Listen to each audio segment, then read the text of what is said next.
La verdad que excelente. A mí me gustó mucho la presentación escrita y oral. No tengo casi ningún comentario para hacerle porque creo que lograron desarrollar muy bien el tema y lo enfocaron muy bien y me gusta mucho lo que hicieron. El único Sí, comentario que me queda, sí, una sí, pero lectura fluida, me resultó exactamente, amigable. sí, Eso es muy importante, quiere decir que está ordenada y que el abordaje fue así como fue cuando uno se tira consciente. por un tobogán. No, la verdad que me gustó mucho el trabajo escrito y la presentación, creo que están muy bien, chicos.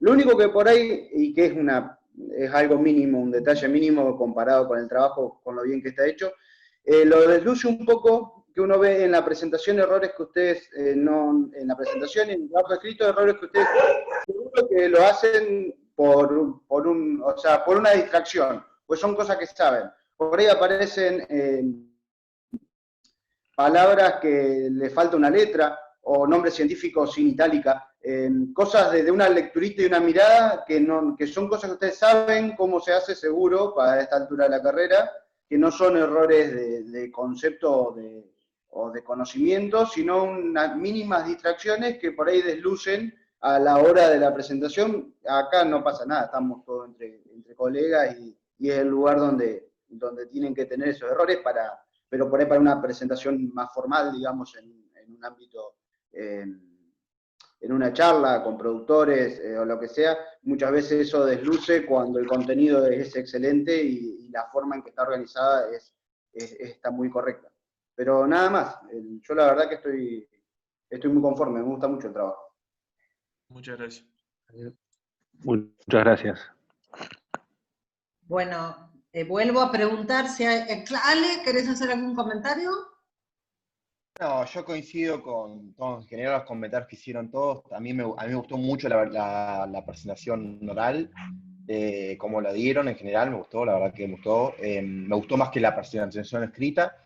Me gustó que pusieron ejemplos, el ejemplo de los chisitos, que se dieron recomendaciones, o sea, me gustó esa impronta. Sí, me gustó esa parte, digamos, que le agregaron, le dieron como una vuelta más de tuerca. Como una sugerencia, por ahí en la parte introductoria, cuando introducen la parte de micotoxinas, les faltó decir por qué también son tan importantes, que después los mencionaron al final, o sea, no es que no lo sabían ni no lo tenían, es esa estabilidad que tienen, que son muy difíciles de desactivar. Lo dijeron al final como una recomendación o como en la parte final y en la parte introductoria, por qué son tan importantes, por ahí habría que haberlo recalcado, o sea, cuando uno en la parte introductoria.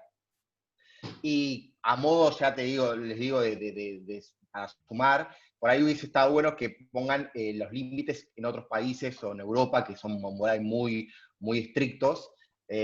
Siempre hablamos de partes por billón en micotoxinas en general, pero la verdad que son detalles. Me gustó mucho la presentación. Gracias.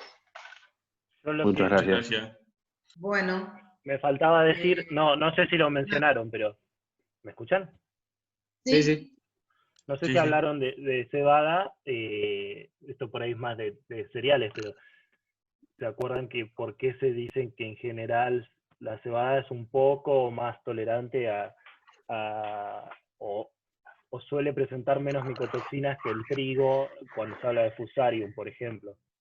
Porque me parece que a mí que es porque crece con la espiga embuchada. Porque, claro, porque Fusarium ataca la floración Claro. y en la cebada, exacto. Y después otra cosa de esto de las micotoxinas, y está referido con lo que dieron los chicos antes, como para hacer una conexión, otra de las posibles, digamos, razones que uno puede decir para defender un poco el uso de los agroquímicos, es que también uno de los grandes problemas cuando se habla de cultivos orgánicos o agroecológicos que suele aparecer y que es difícil de manejar, es una de las debilidades, es el tema de las micotoxinas. Porque al no haber, si bien uno puede llegar a pensar que en un sistema más estable y con el tiempo podría haber menos enfermedades, en las primeras etapas las enfermedades son uno de los problemas sin control químico, más difícil de manejar y suele haber mayores problemas de micotoxinas en cultivos en los cuales no se hacen aplicaciones de control de fungicidas principalmente, ¿no? Obviamente. Y que muchas enfermedades históricas, de las cuales por ahí ahora se conocen solo por nombre, como ustedes decían, la Oleucia tóxica, y que se describió en el periodo de las guerras mundiales, aparecían como epidemias, ¿no? A gran escala de problemas digestivos, y no se sabía de dónde venía. Y generalmente tenían que ver con malas cosechas, o cosechas mal almacenadas, pero que no se sabía bien de dónde venía, y que han causado muchas muertes son debido a estos problemas de micotoxinas. Pero muy bien. Vamos con las palomas ahora. Muchas gracias. Gracias, Claudio. En la comisión las palomas, comisión 4. Hola, buenos días. Hola. Buen día. Hola, buen día. ¿Arrancamos nosotros? ¿Sí? Sí. Me comparto.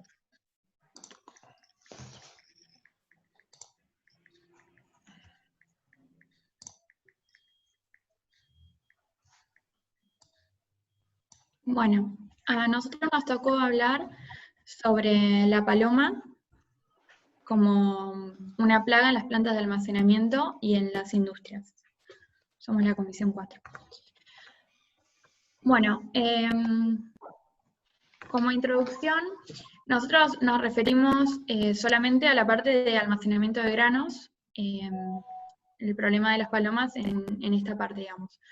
Uno de los objetivos del almacenamiento de granos, los objetivos del almacenamiento de granos sería conservar las calidades que son requeridas por la molienda y por la industrialización de estos granos, mientras esperamos buenos precios y conservar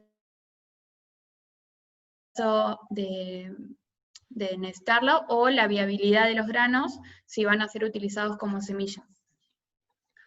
Para cumplir con estos objetivos, una de las pautas a tener en cuenta sería el control de las plagas en el almacenamiento. Bueno, a ciertas especies de aves se las considera plagas, por ejemplo las palomas, las gaviotas, los gorriones, ya que a estas aves les gusta anidar cerca de las plantas de alimento o los centros de distribución.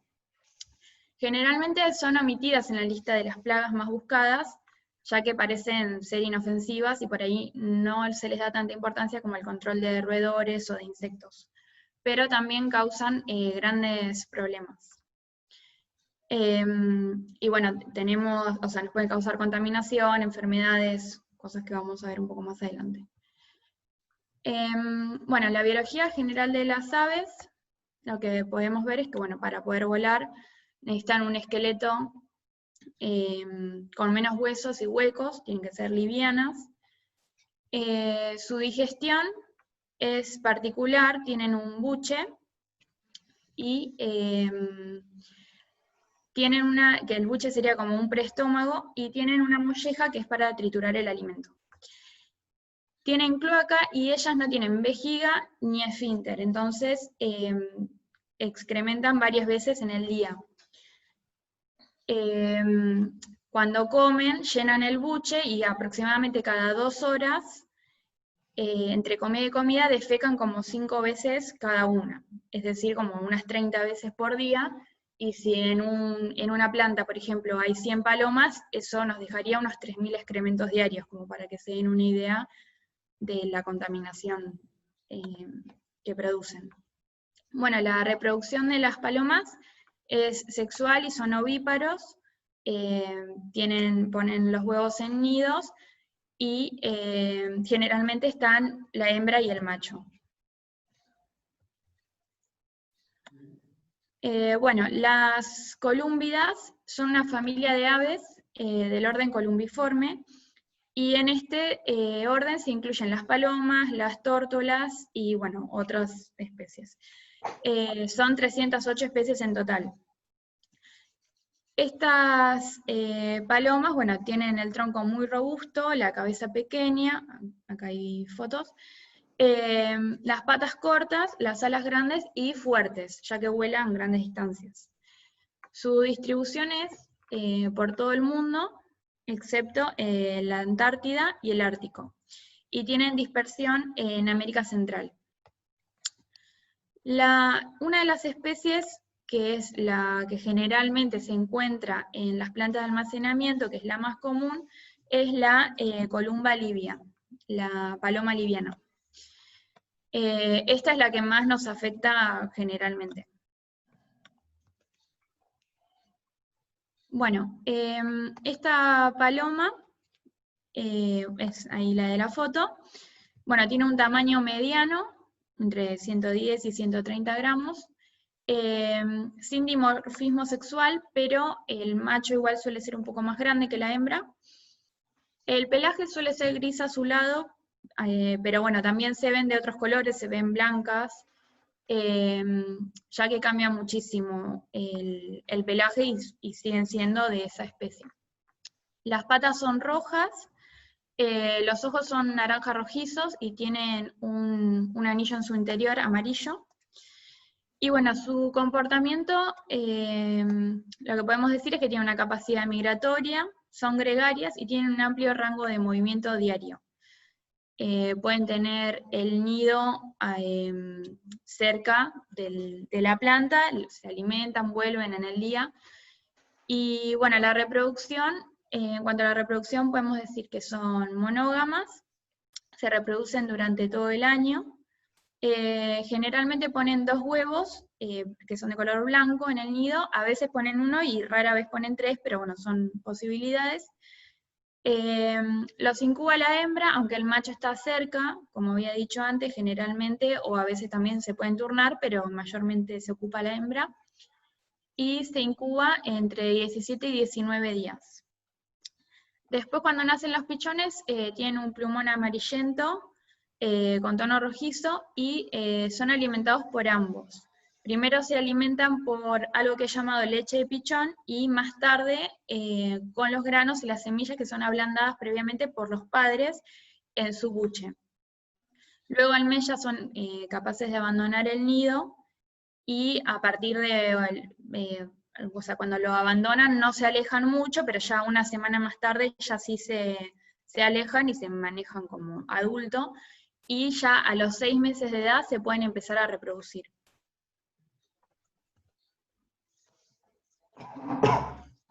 Bueno, como bien dijo Jennifer, muchas aves hospedan las instalaciones de almacenamiento tanto de granos, materias primas o productos alimenticios ya terminados tanto para humanos o como para animales. Y los principales problemas que estos generan es la contaminación, el daño a las edificaciones, la transmisión de enfermedades, plagas y parásitos, y por supuesto el consumo de productos. Dentro de la principal consecuencia que conlleva la presencia de aves es la contaminación directa de productos a través de, bueno, de los excrementos, las plumas, los cadáveres, los nidos que pueden caer directamente sobre el producto. Ahí me quise robar una foto de cereales, pero no pude porque había una marquita en el medio, pero donde se veía un cadáver en el medio del cereal. Y a su vez puede existir contaminación indirecta, principalmente cuando la higiene de las instalaciones no es algo muy rutinario y planificado. Entonces ocurre que se generan focos de contaminantes con estos materiales. Por lo tanto, se va descomponiendo y aparecen otros agentes como insectos, bacterias y hongos.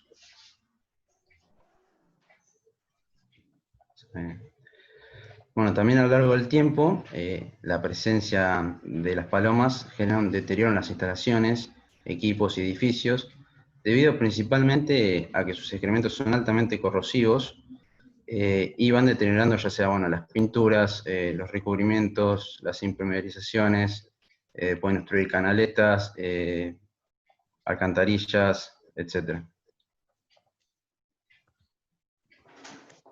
Y bueno, en cuanto a las enfermedades transmitidas al hombre, tenemos la psittacosis o ornitosis.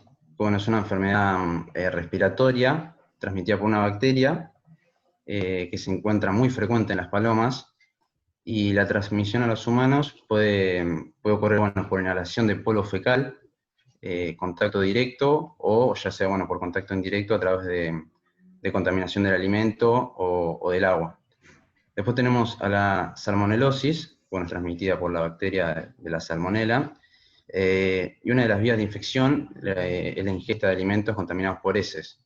Entonces, lo que puede suceder es que las palomas habiten ciertos lugares que puede estar la bacteria, entonces es fácilmente, digamos, transportada en sus patas, y puede ser que la transmitan al humano al estar en contacto con alimentos. Esto es muy común, no sé, en mesas al aire libre o en bancos de los parques, esto más que nada en la ciudad.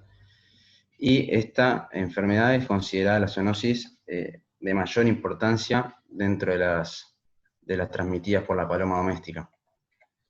Después está la histoplasmosis, que es una enfermedad respiratoria también, pero causada por la inhalación de esporas de un hongo presente en suelos contaminados por heces de la paloma. Y esta puede resultar fatal.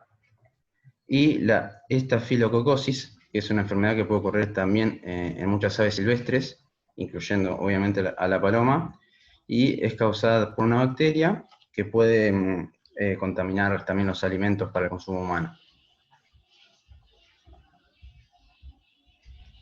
Bueno, y por último, y no por eso menos importante, es el consumo del producto que ejercen las palomas, ya que, bueno, pueden llegar a consumir hasta 30 gramos por día. Eso quiere decir, bueno, si tenemos una población de 100 palomas, pueden llegar a consumir cerca de 1.100 kilos al año, lo cual, bueno, es un número alarmante a tener en cuenta a la hora de planificar un control de plaga, ¿no? Bueno, como dijo Fede, antes de planificar o hacer un control, hay que saber la situación legal que tenemos o las opciones que tenemos. En este momento, a nivel nacional en nuestro país, existen dos leyes que protegen a las palomas. Una es la ley Sarmiento, que protege a todo lo que es los animales en general.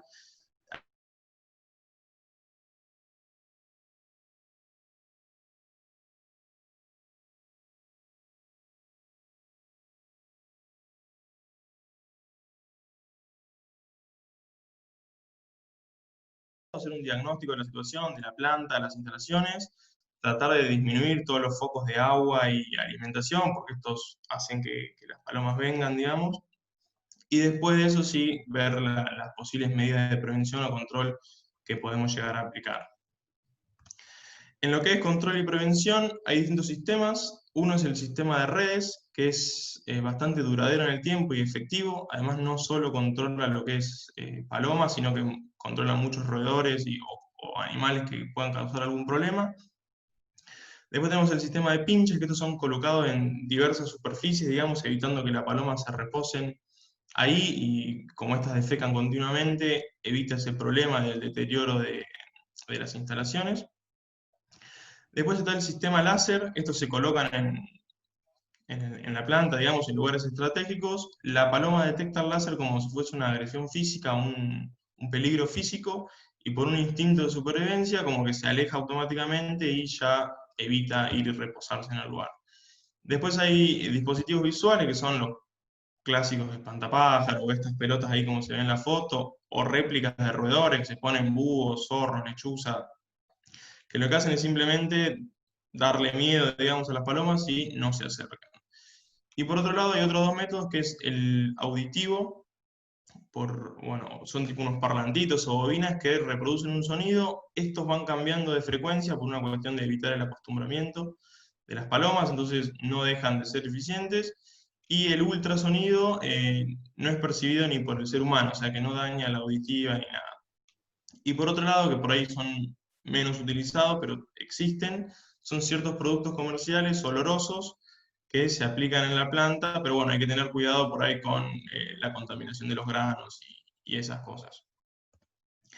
Y por último, medio como conclusión, lo que nosotros creemos es que hay que hacer una buena planificación, evitar las entradas de las palomas como primer medida. En el caso de que ya estén instaladas, eliminar la fuente de alimento y lograr el manejo integrado de la plaga para tratar de ser eficiente, porque quieran o no, es una problemática que muchas veces no es tenida en cuenta, pero trae enfermedades, termina consumiendo una buena parte de la producción y es importante.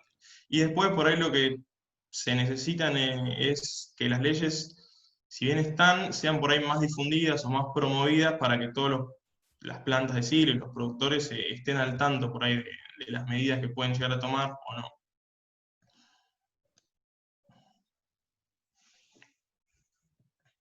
Nada más.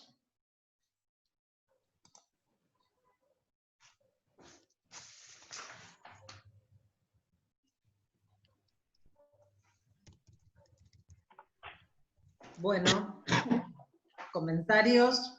Aplausos, aplausos. Aplaudan ahora. Bueno, El estuvo muy... especialista en palomas, Ale. Sí, sí, sí, él tiene trabajos en palomas. No, yo he leído bastante más, pero de la problemática de las palomas en planta, en cultivo, digamos. El área de almacenamiento es la expertise de Claudio. Yo les hago un comentario general de la presentación que me gustó muchísimo, me gustó mucho visualmente, una presentación muy linda, muy prolija, muy buenas fotos, así que los felicito por la presentación, es muy linda. Y bueno, los tres hablaron muy bien, así que los felicito, no tengo más comentarios. Sí, yo también, estuvo muy linda, de vuelta a la presentación, la verdad muy, muy bien. El texto también estuvo bien, si bien lo charlamos y, digamos, ya sabíamos de antemano de que el tema por ahí no está tan desarrollado, entonces ellos me escribieron preocupados de que por ahí no había tanta información y que no iba a quedar tan extenso. De todas formas cumplieron con los requisitos y están todos los, digamos, puntos que se pretendía. El tema legal también lo discutimos porque yo no estaba al tanto del decreto, y también me sorprendió, digamos, en el sentido de que incluso en la última visita que hicimos al puerto allá en Quequén, digamos, tampoco tenían conocimiento de que se podía hacer controles, y yo creo que por más de que esté ese decreto, como también lo charlamos, no creo que esté debidamente reglamentado y que se puedan realmente hacer controles químicos. Por esas dos leyes. ¿Qué más? Sobre los métodos también, bueno, por ahí se han visto últimamente en varias partes de la ciudad, por ejemplo, y lo han usado acá, en agronomía, en algunos ensayos también, vienen unos cuervos bastante grandes. Yo lo he visto en balcones, pero los chicos lo han usado acá en algún ensayo de girasol también, para palomas y para cotorras. No sé qué tan efectivo será. Y me acuerdo que cuando estuvimos y les quería mostrar a ver si se puede ver, no sé, yo tengo un video nomás, pensé que tenía más. Cuando estuvimos, para los que viajaron el año pasado al viaje de cereales, ¿se acuerdan? Sí. A ver, para los que no fueron y están acá, les muestro a ver si se alcanza a ver. En la parte de descarga, y Pelu también que no lo viste esto, a ver, vamos a minimizar acá.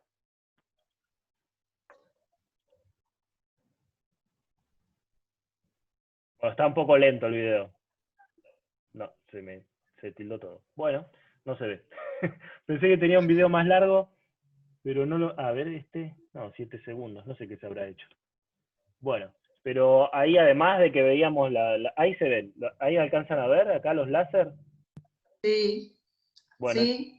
Además, la idea era firmar la descarga del camión, pero de paso veíamos los láser cómo se iban moviendo, el video anda horrible, cómo se iba, dejo de compartir, se iba moviendo por toda digamos, la estructura esa, y la chica que nos hace siempre el recorrido dijo que si bien se veían palomas, tenía cierta efectividad. Igual, bueno, no total, por supuesto. No, en general estuvo muy bien. digamos que hablaron de una sola especie, por ahí también a veces están también las torcasas que pueden aparecer, pero digamos como la principal especie plaga es la paloma, que además no es nativa, o sea que es una invasora. Y nada, otro lugar donde se suele ver mucho, además de las plantas, siempre que vamos cuando vamos para el Napostá, o cuando hacíamos la visita a la planta de silos que está ahí en la rotonda de la 33, en esas rotondas los camiones suelen descargar los restos de grano. Estuvieron justo en el centro y ahí estaba siempre llenísimo de palomas. No sé si alguien quiere decir algo más. No, yo la verdad que coincido con los chicos, me gustó mucho la estética de la presentación, y la verdad que quiero señalar que siempre al que le toca iniciar es el que tiene quizás la mochila más pesada, porque es el que tiene que introducir en el tema, así que en este sentido creo que a Jennifer, ¿no? Le tocó bailar, arrancar, ¿no? Con un tema que por ahí, no, como dijo Claudio, nos cuesta un poco más, pero yo celebro que lo hayamos puesto, y no, realmente a mí la presentación me gustó mucho y se fue consolidando en la medida que iban avanzando, así que me gustó mucho. Y lo he visto, estos pájaros ahuyenta palomas, los he visto en balcones en Montehermoso, porque son un verdadero problema. La gente los cuelga, así que para evitar que se acerquen las aves, y bueno, las estadísticas de producción de materia fecal realmente son muy alarmantes, así que bueno, nada, muy bien, muy lindo trabajo. Sí, muy, muy lindo, chicos. La verdad que me gustó también el trabajo y nada, le quería agregar un cachito pero como dato de curiosidad, que acá se usa el láser en algunos pueblos para control de cotorras que rompen el tendido eléctrico, y lo que se observa es que a la paloma no la asusta tanto, por ahí con la cotorra anda bastante mejor, pero a la paloma se mueve 1 metro de donde pasó el láser. La cotorra se asusta y se levanta vuelo y se va. Por eso muchas veces no es tan efectivo en palomas, sin embargo sí funciona, pero tiene mucho que ver con la programación del láser y con el tamaño del lugar que tiene que cubrir ese láser. No siempre es, pero bueno, como todo en esto, el manejo integrado con todas las herramientas que hay a mano, no hay ninguna que sea efectiva por sí misma sola. Pero no, muy linda la presentación, la verdad que me gustó mucho.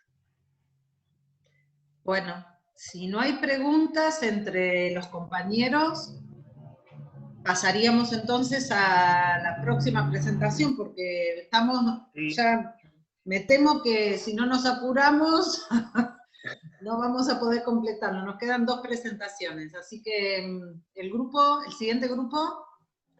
El siguiente grupo le tocaba a transgénicos, la comisión 9. Hola, buen día. Buen día, ¿cómo estás? Buen día. Bueno, yo voy a compartir pantalla.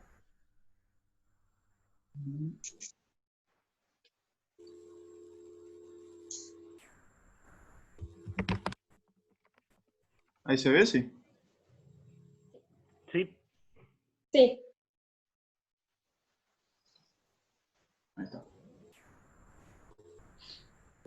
Bueno, nosotros somos la comisión número 9, nuestro tema es transgénicos, vamos a hablar un poco de regulación, métodos de detección, riesgos de flujo génico, bueno, y demás cuestiones.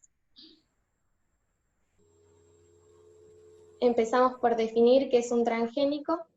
La palabra transgénico deriva de 2 términos, trans, que sería cruzar de un lugar a otro, y génicos, que se refiere a los genes. Un organismo transgénico es un organismo resultante de la incorporación en forma estable de una nueva información genética de una manera no natural. Se resalta el nueva entre comillas, porque es nueva para la especie a la cual se le estamos introduciendo, pero es información que estaba presente en otra especie. Como consecuencia de esta introducción, aparece un carácter que se manifiesta y es capaz de transmitirse a la descendencia, y a causa de las barreras interespecíficas que existen en la naturaleza, que sería in vivo, es necesario utilizar técnicas de biología molecular que nos permiten hacer in vitro esta transferencia de genes de un gen de interés a una especie.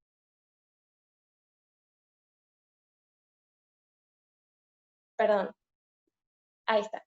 Normalmente se utilizan como sinónimos el término transgénico y OGM, organismo genéticamente modificado, pero en realidad este término incluye también a los organismos cisgénicos, que son organismos a los cuales se les cambió parte de la expresión de sus genes, pero sin introducirse nada, ningún material de otra especie. Ahora sí.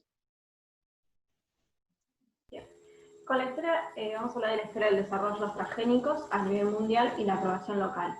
Desde el año 1986, países como Japón fueron los que elaboraron y desarrollaron regulaciones para los productos en el mercado que tenían que ver con derivados del uso de técnicas de ADN recombinante. Con el transcurso de los años y el avance de la tecnología, estas regulaciones se extendieron a lo que eran plantas y animales. Los primeros cultivos transgénicos que se sembraron fueron comercialmente en 1996, tanto a nivel global como en Argentina. En Argentina, el primer cultivo que se sembró fue la soja tolerante al glifosato en 1996 también. Esta rápida adopción por parte de los agricultores llevó a que en 13 años pasaran de 1,7 hectáreas sembradas a 125 millones. Siguiente. Actualmente Argentina siembra alrededor de 24 millones de hectáreas, lo que la posiciona como el tercer productor mundial de cultivos genéticamente modificados, después de Estados Unidos y Brasil. Cuando hablamos de variedades genéticamente modificadas, tenemos que clasificar en tres.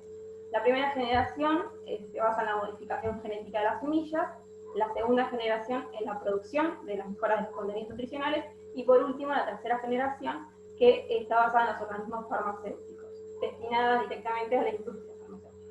En nuestro país, lo que se siembra son los organismos de la primera generación, es decir, la modificación genética está relacionada con el mejoramiento de los rasgos agronómicos.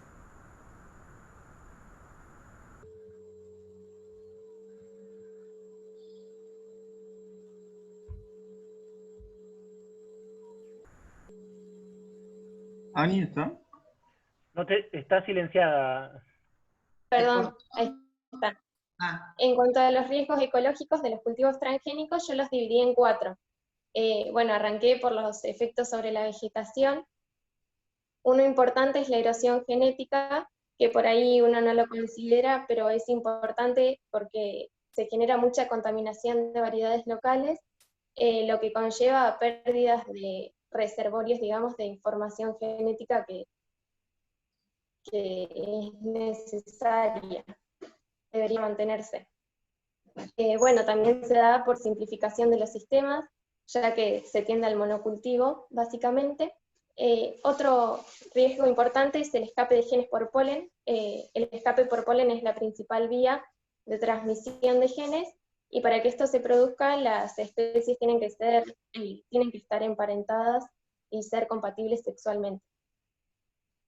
Hay también una potencial transferencia, bueno, lo que mencionaba recién, y producción de supermalezas, que esto ocurre cuando se trasladan los genes introducidos de un cultivo resistente a herbicidas a un cultivo emparentado, y el desequilibrio se produce también por traslado de genes a especies silvestres. La conversión de malezas se refiere a que el propio cultivo transgénico en otro ciclo funciona como maleza, digamos, difícil de destruir por mismo transgen que se le introdujo.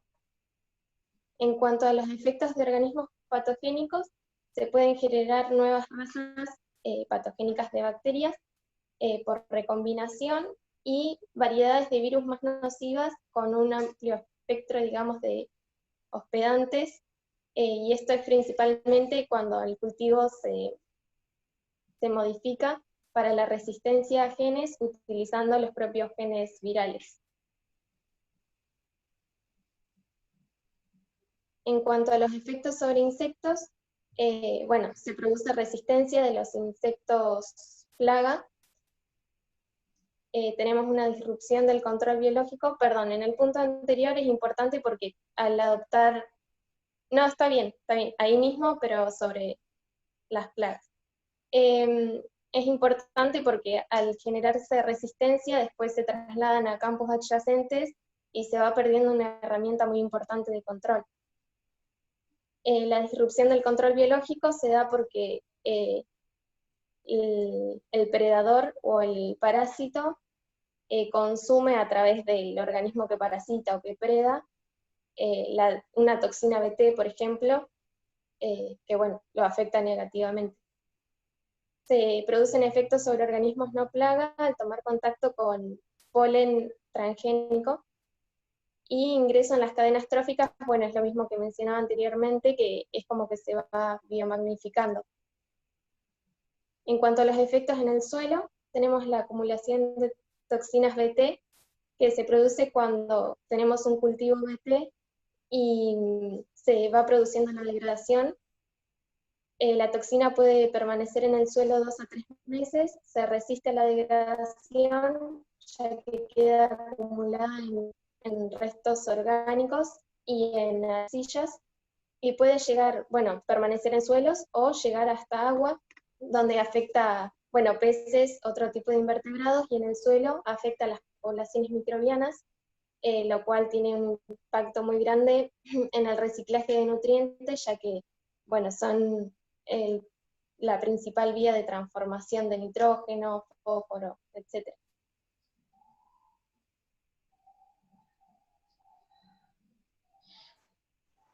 Bueno, en cuanto a los riesgos del consumo de transgénicos, en el mundo existen numerosos conflictos en torno al riesgo del consumo de transgénicos, pero se basan más que nada en opiniones subjetivas o cuestiones ideológicas, ya que el número de estudios científicos sobre los riesgos que tiene para la salud son escasos, y también algunos de los estudios que se han hecho no han sido valorados, ya que se cuestiona la metodología y otros aspectos. Bueno, hay dos visiones. Por un lado están los defensores de la ingeniería genética, que expresan que la modificación genética tiene mayor precisión que las técnicas de cruzamiento tradicionales, ya que en el organismo los genes insertados están bajo control y todo permanece igual excepto el gen modificado. En cambio, los críticos de los alimentos transgénicos expresan que es muy poco lo que está bajo control en realidad, porque no se ha logrado aún detectar la posición exacta en donde se insertan estos genes en el genoma. También dicen que es un modelo de producción, se genera un modelo de producción alentado por grandes corporaciones que buscan controlar la agricultura para obtener beneficios económicos, y también este nuevo modelo de producción trae impactos ecológicos negativos y la destrucción de la cultura y el conocimiento de la agricultura tradicional. Bueno, yendo a los riesgos específicos del consumo, en primer lugar tenemos las alergias, que son mayormente causadas por proteínas. Las proteínas son codificadas por genes, por lo tanto estas proteínas alergénicas se pueden generar por los propios genes insertos, o también las alergias se pueden generar por cambios en el metabolismo o el comportamiento de los organismos modificados, como por ejemplo que se aumente el nivel de producción de una proteína alergénica que en la variedad tradicional estaba en valores muy bajos. Bueno, en cuanto a la resistencia a antibióticos, esto se da porque se utilizan genes marcadores en el proceso de modificación genética que suelen tener resistencia a antibióticos, y se ha demostrado en algunos estudios que esta resistencia se puede transferir a la población microbiana del intestino de las personas. Bueno, también se sabe que se usan virus, secuencias genéticas de virus, para activar los genes modificados, y bueno, hasta el día de hoy no hay estudios que prueben si son riesgosos o no para la salud. En cuanto a lo del contenido nutritivo, se ha visto en una variedad de soja transgénica que tenía contenidos de fitoestrógenos muy bajos, lo que es negativo porque el consumo adecuado de fitoestrógenos ayuda a prevenir el cáncer de mama. Y bueno, el caso de esta empresa de Estados Unidos, que es una empresa que produce un suplemento alimentario producido por una bacteria modificada genéticamente, causó casos de esta enfermedad, mialgia eosinofílica, que causa fuertes dolores y un aumento en la producción de leucocitos en la sangre, y esto provocó la muerte de 37 personas y alrededor de 1.500 personas con daños permanentes en Estados Unidos. Y bueno, esta empresa realizó investigaciones, pero nunca dio a conocer los resultados, y bueno, esto es un ejemplo utilizado por los críticos de los transgénicos para culpar a las grandes corporaciones de querer obtener beneficios económicos sin tener en cuenta las cuestiones de la salud. Y bueno, como conclusión de este tema, no se puede asegurar que los alimentos transgénicos sean riesgosos o no para la salud por la falta de evidencia confiable, y como va a explicar Ani más adelante, el etiquetado de los alimentos es muy importante ante la aparición de, si aparece alguna enfermedad de manera recurrente en una población, para poder hacer un seguimiento.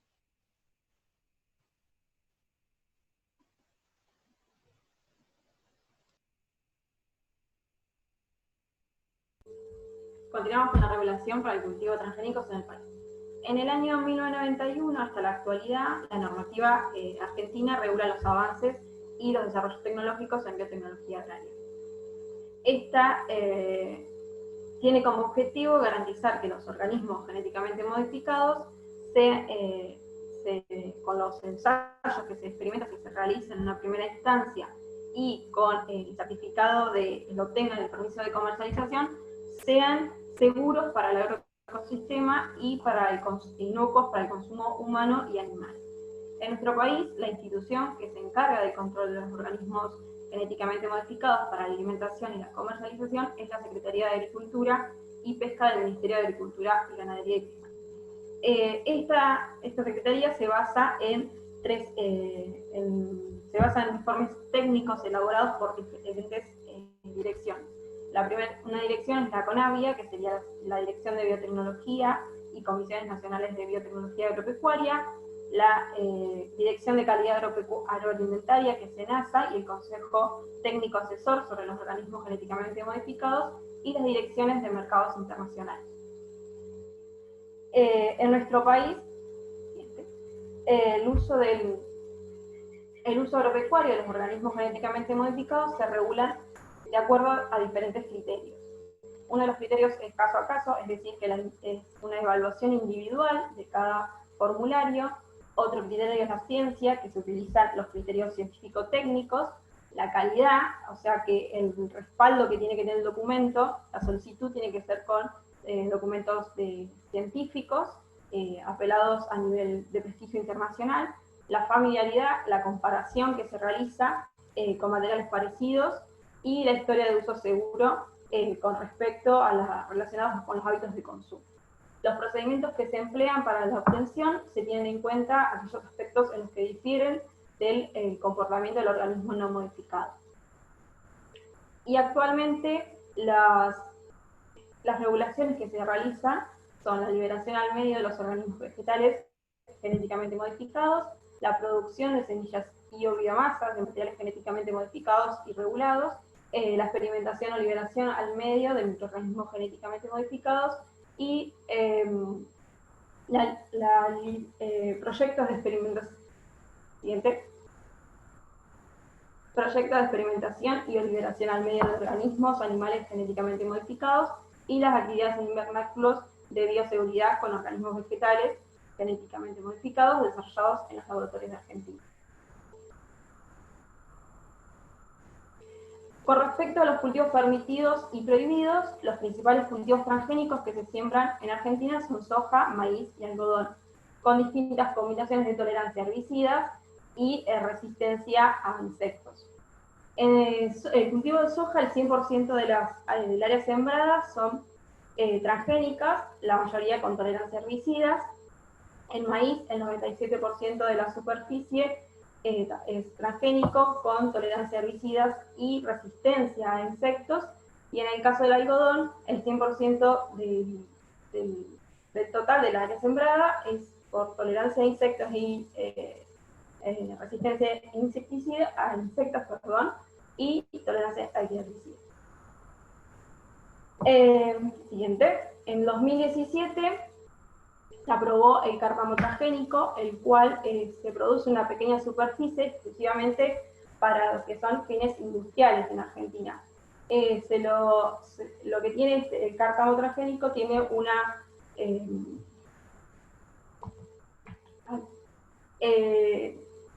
enzima que se utiliza para la elaboración quismosia bovina, que se utiliza para la producción de queso. Es la primera adopción de un cultivo que produce una enzima de uso agroalimentario. Siguiente. Actualmente, el listado del evento y combinaciones que tiene en nuestro país para la siembra y el consumo y la comercialización consta de 78 eventos. En soja presenta 17 eventos. La primera característica introducida fue en 1996, como ya les dije, que fue la tolerancia al glifosato. El maíz, que es el que presenta mayor número de eventos o combinaciones, con 57. En 1998 se introdujo la resistencia a insectos lepidópteros, al igual que en algodón, que también fue en 1998, y presenta 7 eventos. Otros cultivos que fueron modificados genéticamente está cártamo, como ya nombré, alfalfa y papa. Y con lo que respecta a los cultivos prohibidos, encontramos lo que son las variedades de colza transgénicas, que está prohibido debido a las restricciones que implican la presencia de poblaciones naturales con las cuales puede haber un flujo genético.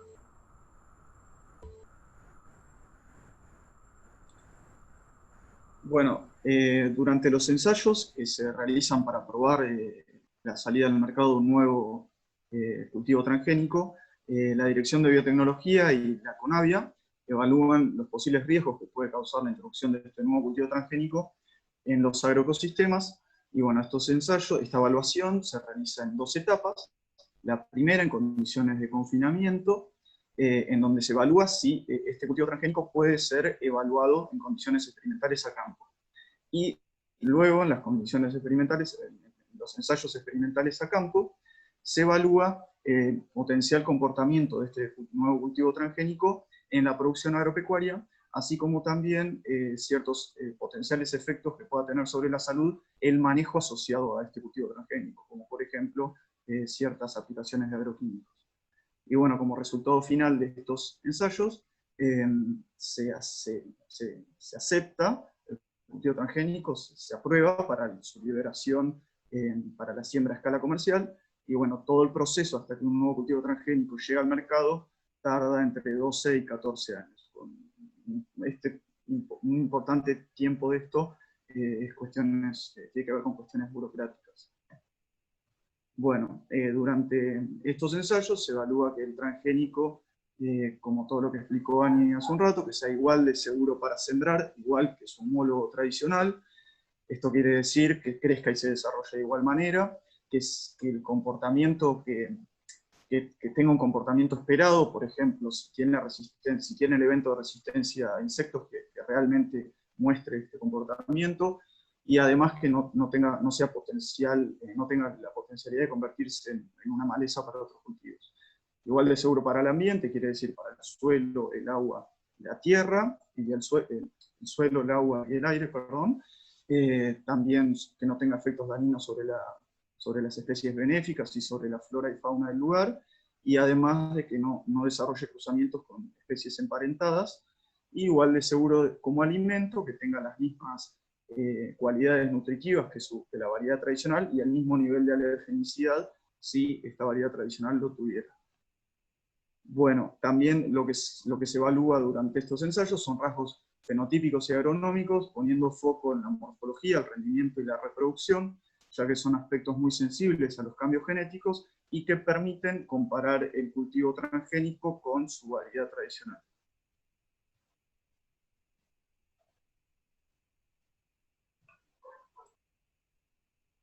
En cuanto al etiquetado de los productos, el objetivo principal es proporcionar información útil al consumidor, advertirlo y darle instrucciones. El etiquetado se basa en el pensamiento de que el consumidor tiene derecho a la elección de lo que quiere consumir y lo que no, aunque en varios países, bueno, está en discusión de si es un método válido, digamos, que se base en eso, la elección, en el etiquetado. Y en cuanto a la pregunta si es necesario etiquetar a todos los OGM, la respuesta es que no. Si el alimento, digamos, proveniente del OGM es equivalente al del cultivo tradicional, el etiquetado no es necesario, y la Unión Europea exige el etiquetado cuando la composición del alimento, la composición con el transgénico, digamos, es mayor al 0,9%. Un enfoque que se utiliza es en base a la equivalencia con el transgénico, más o menos lo que decía Tommy, pero también se agrega que tienen que tener la misma composición, inocuidad y calidad nutritiva, digamos. Y en cuanto a eso se evalúa la identidad y origen, el transgén que se introduce, cómo reacciona ante el procesamiento y la cocción, y se considera que si en cuanto a esos ítems, digamos, es igual al tradicional, debería ser igual de inocuo, y se considera que no, bueno, hay que someterlo a nuevos ensayos o se descarta. Lo que se evalúa no es la inocuidad total, sino que sea igual de inocuo que su par, digamos, en tradicional, si es que existe.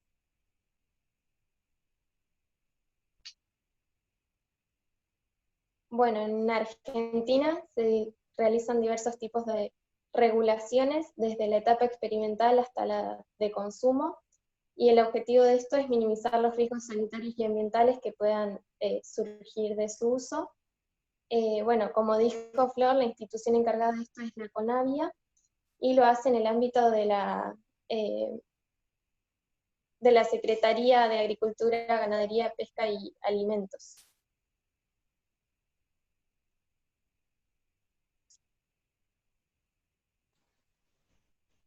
Bueno, como dijo Ani, para algunas legislaciones como la europea, los componentes transgénicos en los alimentos son considerados contaminantes, y de ahí surge la necesidad de desarrollar métodos de detección para evitar esta contaminación.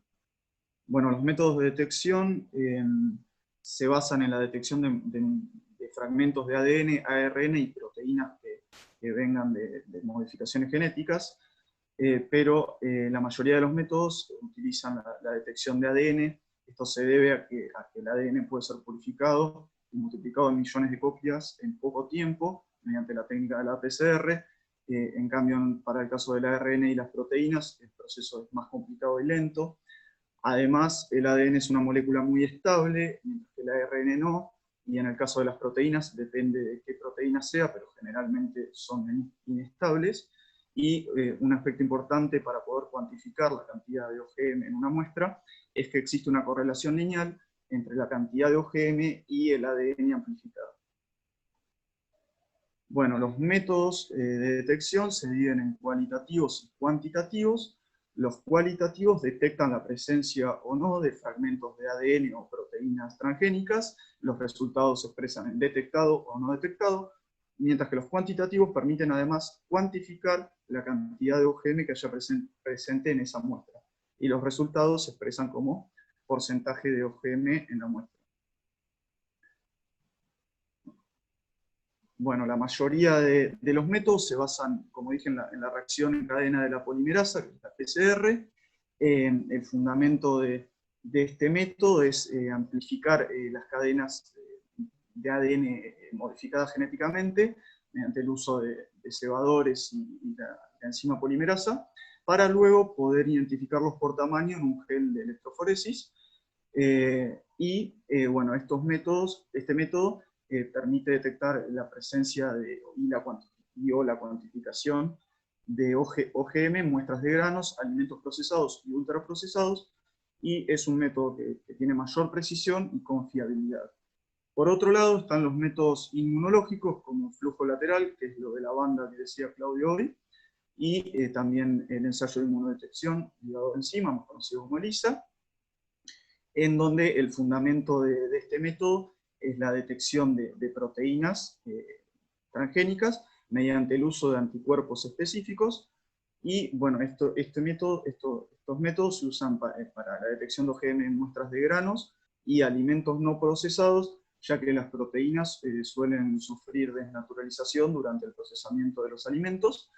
Y bueno, es un método que estos dos métodos tienen mayor velocidad, sobre todo el de flujo lateral, y un menor precio, por lo que se lo suele usar en la entrada de industrias o procesos, o en el campo para conformar lotes que luego se van a enviar a analizar.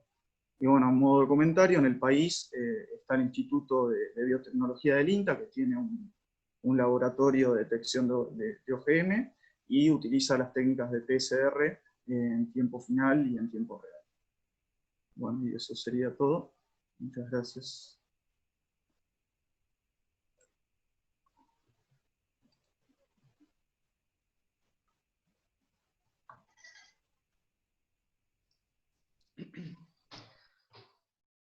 Bueno, muy lindo trabajo. Yo voy a dejar a los especialistas. La verdad que voy a hablar de la presentación, me gustó mucho. Me gustó el enfoque integral que le dieron, por ahí tocando temas que en algunos casos no se abordan, por ahí no los tocamos en producción, pero que son igual de importantes. Así que desde ese lado me gustó que hicieran el abordaje de todo lo que es la parte institucional, de lo que es la regulación de este tipo de cultivos. Eso me parece muy importante. Así que la verdad, lo felicito, muy lindo trabajo. Ahora para las preguntas específicas los voy a dejar a los expertos en transgénicos. No, la verdad estuvo muy bueno el trabajo escrito, muy completo, muy completo. La verdad que abordaron todos los temas en profundidad, incluso lo abordaron de una manera bastante objetiva, digamos, planteando en la primera parte el tema de las posturas, planteando las dos posturas, no atándose a ninguna de las dos, mostrando, digamos, los resultados de trabajos en todo sentido, así que la verdad es que estuvo muy, muy bien. No sé si preguntas, la verdad que estuvo muy completo, la presentación muy bien, salvo un poquito de interferencia en el micrófono de Florencia, pero la verdad que estuvieron también bien organizados, y muy completos, o sea, abordaron todo. La verdad es que no tengo mucho más para agregar. No sé, Alejandro. No, yo también coincido, me gustó muchísimo, lo leí el trabajo, me gustó, me pareció muy completo, es una temática que realmente como, que abre, que está como es lo mismo, digamos, al mismo nivel podríamos decirlo que la de residuos de agroquímicos, que está en continua valoración para un lado, para otro, hay posturas, digamos que ustedes lo plantearon de los dos lados, eso también me gustó muchísimo, como dijo Claudio, o sea, plantearon desde el lado de los defensores, como del lado, digamos, de los detractores, digamos.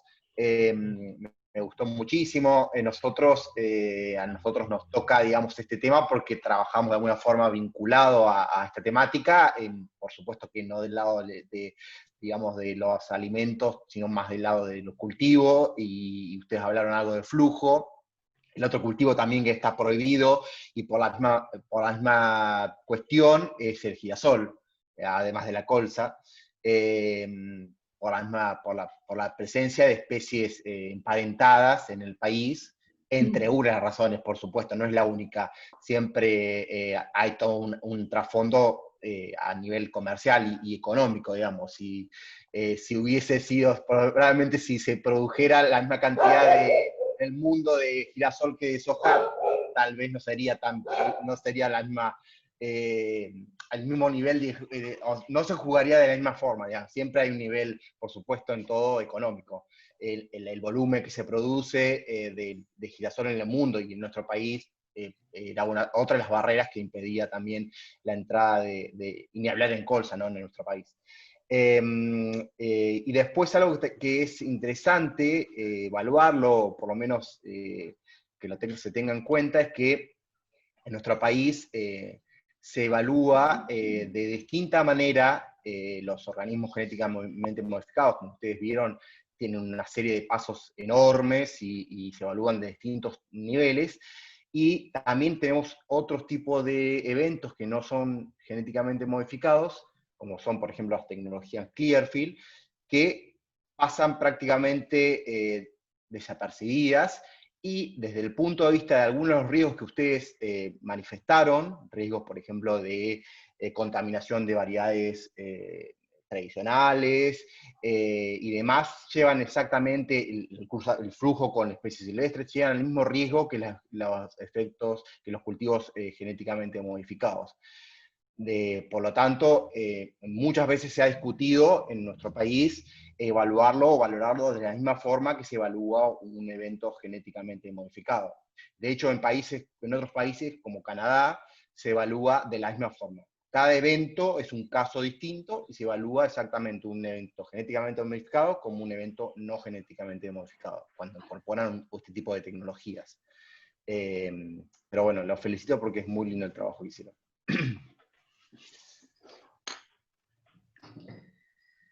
Y la verdad que si tienen alguna postura al respecto, en realidad no se transparentó en la presentación, cosa que está bueno, porque digamos que, como no sé quién lo dijo, pero que la presentación fue muy objetiva, ¿verdad? Más allá de que por ahí entre ustedes tengan distintas posturas al respecto. No obstante, nosotros como profesionales tenemos que transitar en ese amplio rango de opiniones y capaz que estar en el medio, ¿no?, en los grises, ¿no?, compatibilizando, viendo, escuchando a los detractores, pero también teniendo en cuenta los grandes beneficios que ha tenido por ahí para la agricultura, bueno, este tipo de productos. Así que, bueno, eso yo lo valoro, porque podrían haberlo utilizado, la presentación y el trabajo, para la militancia en uno o en el otro sentido. Así que esto lo quiero rescatar, la objetividad que tuvieron en el abordaje del tema. Bueno, y vamos con el último. ¿Alguno? Cristian. No, nada, iba a decir que es muy lindo el trabajo y que no tengo nada para agregar, me parece que está excelente abordado. Yo quería decir algo más, Bueno, porque podríamos hablar un montón, pero lo que me quedó, siempre me queda la duda del etiquetado, en realidad, porque generalmente yo puedo entender los fundamentos a favor y en contra de los cultivos transgénicos. Lo que no entiendo muy bien es, y hay mucha contra con respecto al etiquetado, que a mí me parece algo razonable, no le veo es simplemente la información, y creo que es información y tendría que estar disponible para todos. Si alguien no quiere comer transgénico, por las razones que tenga, me parece que es aceptable. Pero bueno, también hay mucha contra en eso, más allá de la aceptación o no de los transgénicos. Y después, con respecto a los problemas que puede haber, porque como decía Alejandro, teóricamente una resistencia herbicida es la misma si es a glifosato o transgénica, o por mejoramiento convencional a imidazolinona, que sería un CL. Entonces, pero por ahí si lo vemos desde el punto de vista comercial, y eso pasó acá en Argentina en el año pasado, digamos, que ustedes saben, nosotros trabajamos, pero en Argentina se encontraron plantas de colza transgénica cuando está prohibido, y después se pasó a lo que sea el agua silvestre. Y entonces se contaminaron semillas que estaba produciendo la empresa Bayer acá en Argentina para después exportar a Europa, para ser sembrada por los productores europeos. Cuando llegó a Europa se detectó el OGM y a ellos no quieren saber nada con eso, o sea, no hay un poquito, no, nada. Tuvieron que quemar, no sé, miles de hectáreas y los productores franceses y alemanes, y Bayer se tuvo que oponer con 20 millones de euros en subsidio, en compensación a esos productores. O sea que es un tema comercial también, más allá de si está bien o está mal. Si hay un país que no les gusta, y bueno, comercial, y ese es un tema que podría afectar. Ustedes saben que se desarrolló el trigo transgénico. El tema es, ¿lo aceptamos o no lo aceptamos? Si, por ejemplo, Brasil no quiere saber nada con el transgénico, ¿qué hacemos? ¿Cómo evitamos que se mezcle la semilla de trigo transgénico con la otra? Cuando acá el trigo saben que la segregación es casi nula. Entonces ahí no es solo aceptarlo o prohibirlo con una vista en solo el ambiente o la salud, sino también la parte comercial. Si nos quedamos sin el mercado de Brasil, ¿qué hacemos? Entonces es un tema que abarca un montón de aspectos, podríamos hablar un montón, y vamos a dejarlo ahí. Yo solamente para terminar les muestro, por ahí ustedes no lo mostraron, lo nombraron con texto, pero algo en lo que hemos, no sé si ahí se ve a pantalla completa. Uy, ¿qué hice? Sí, se ve bien. Esto, por ejemplo, son los dos métodos de detección que nombraron para planta o semilla, ¿no? El test inmunológico, de la bandita, digamos, donde 2 rayitas es positivo, y una PCR, en este caso serían los métodos cualitativos, o sea, detecta solo, esto es planta por planta, o sea, detecta si esa planta tiene o no el transgénico, que nosotros usamos en este caso para poblaciones de nabo silvestre y también para las plantas de colza. Bien, nada más. Muy bien, perfecto. Bueno, el Y último la grupo. última, Muchas gracias. el Gracias. último grupo es la comisión 5, que va a hablar de nuevos cultivos oleaginosos, Brassica carinata y Camelina sativa. ¿Cómo andan? Buen día. Buen día. Buenas. Buen día, ¿cómo Buen están? día. Bueno, nosotros somos la Comisión 5, vamos a hablar de nuevos cultivos oleaginosos, como dijo, más que nada de las características, las tecnologías y los usos que se le pueden dar a estos dos nuevos cultivos. ¿Ahí se ve bien la presentación? Perfecto. Bueno, la Brassica carinata, o mostaza de etíope, es una oleaginosa del género Brassica, de la familia Brassicáceas. Es autóctona de Etiopía. En este país se la cultiva a pequeña escala, tanto como hortícola, porque consumen sus hojas, como oleaginosa, para producir aceite, que es la segunda fuente de aceite consumida en este país.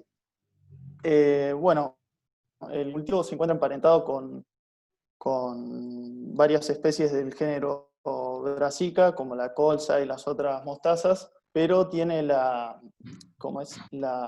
cualidad de producir mayor cantidad de biomasa, aún en condiciones de sequía. Esto se da por distintas características, como son, por ejemplo, un sistema radicular más desarrollado, un rápido desarrollo en estado de roseta, mayor producción de frutos por unidad de superficie. Esto se da por las ramificaciones secundarias, terciarias y cuaternarias que tiene, que le da una capacidad de compensación. Tiene una buena resistencia a la licencia de frutos. Sus frutos son silicuas, facilitando la cosecha y evitando el desgrane. Bueno, en densidades no muy altas también tiene buena resistencia al vuelco. Y bueno, también tiene buena resistencia a plagas y enfermedades.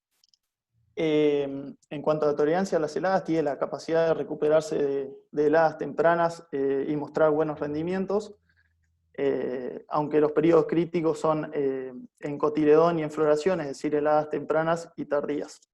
El ciclo es intermedio largo y varía entre 90 y 130 días a flor.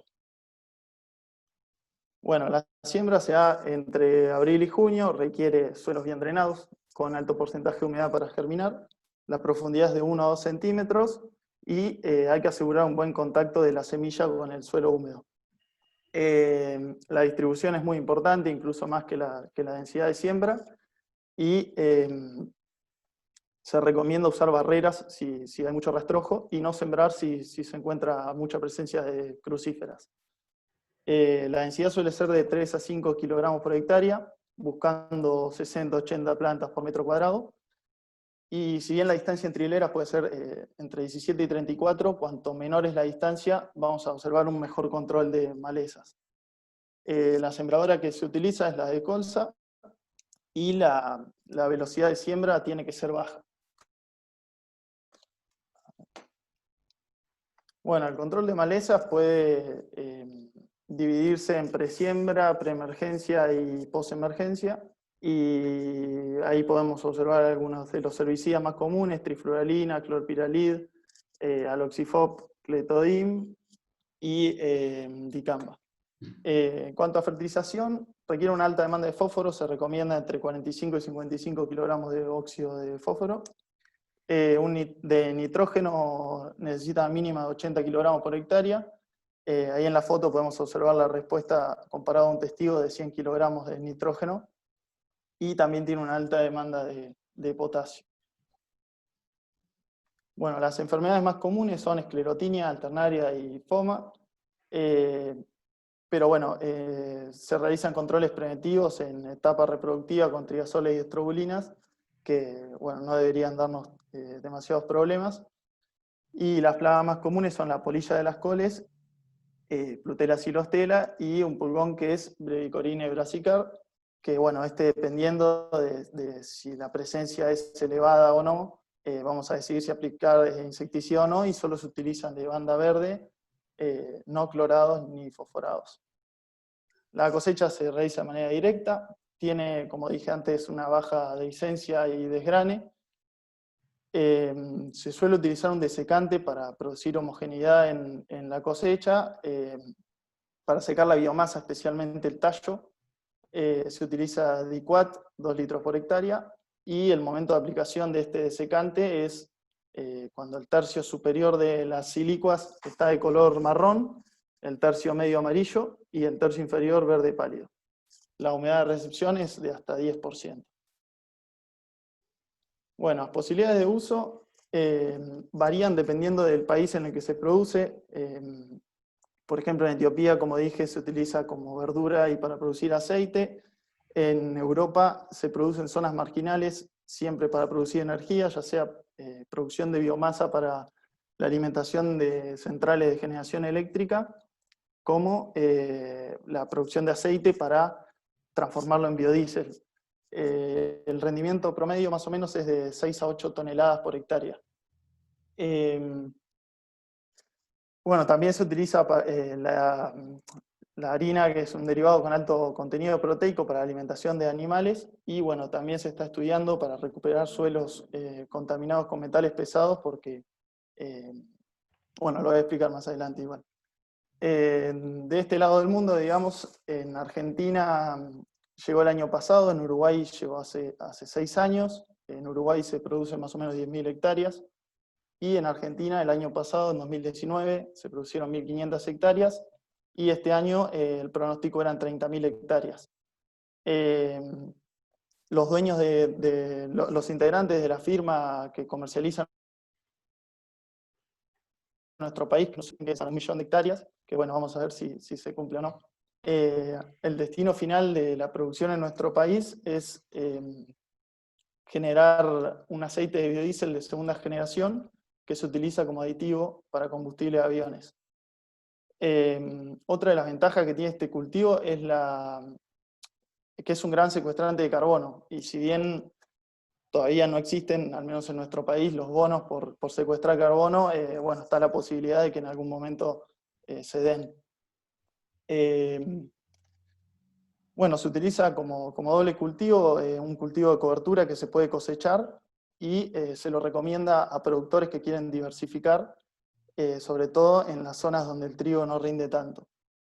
El comprador es una empresa europea que utiliza la harina para alimentación de animales, y bueno, toda la producción en Argentina se realiza bajo contrato y se exporta su totalidad a Europa.